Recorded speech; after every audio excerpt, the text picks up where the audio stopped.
What's up, you guys? Welcome back to another Magic the Gathering finance video. We're going to be talking about the stocks on MTG Stocks here.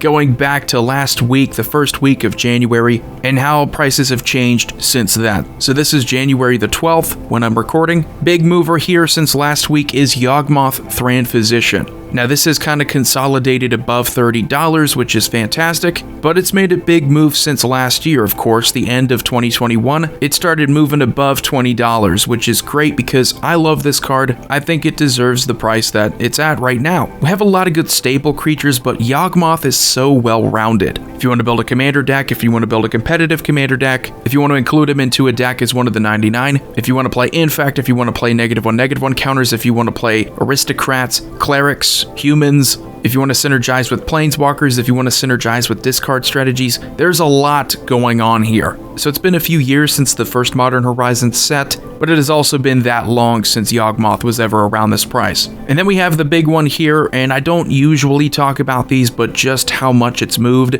We have Eater of the Dead. This is not a reserve list card, and I have to remind you of that.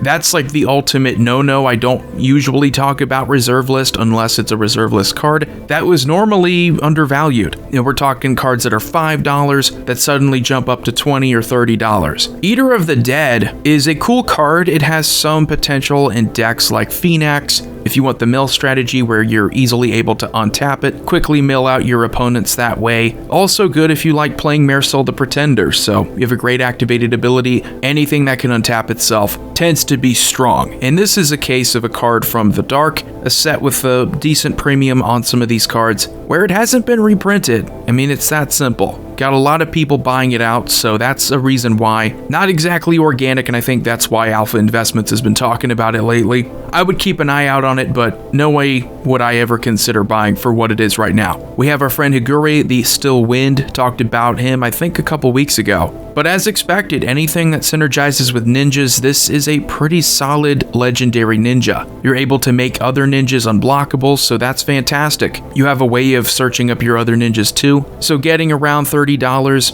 that's fair. I think even though we don't know exactly what's coming out in Neon Dynasty, we can just assume that there's going to be some ninja support. And then we have Crumbling Sanctuary from Mercadian Masks. I have no clue about this card, so maybe you guys can let me know, but also not a reserve list card. Just to let you know, Mercadian Masks is not a reserve list eligible set, but it is an old card that has not been reprinted, and we're talking a massive gain here since last year. No one cared about it, pretty much a 50 center, and now it's above $4. So just to let you know what it does, for each 1 damage that would be dealt to a player, that player removes the top card of their library from the game instead. How I could see this being manipulated is if you have a way of turning exiling cards into just nothing but value. It's very curious. I think it's a case of a card being so specific in what it does that it could be an incredible enabler for a strategy in the future. And I have no idea exactly why it's going up right now, but that's my best guess. It's either something that's been announced that I don't know yet, or someone's been talking about the potential of this card. And the last card here, the 5th card we're talking about, yet another great pre-con exclusive card. So Slippery Bog Bonder from Commander 2020. This was in that deck. It was all about different counters that gave keywords. Slippery Bog Bonder is not the best way of giving hexproof to creatures, but I think manipulating counters is where this card is going to shine in the future. So jumping up from around $2 to $4, still a pretty reasonable buy. And you'll notice we talked about Maddening Hex last week. You can't go wrong with a lot of these pre-con cards because while Commander's becoming more popular, this card's only releasing in 1 deck. So the print run is still low, even though Commander products are printing more than ever. I would say it's par for the course now. In Commander 2021, we got another great hexproof enabling card. So look out for those. I think they're great. I think just the utility of giving a good keyword to your other creatures is going to be sought after for years to come. So anyway, guys, let me know what you think about these 5 gainers.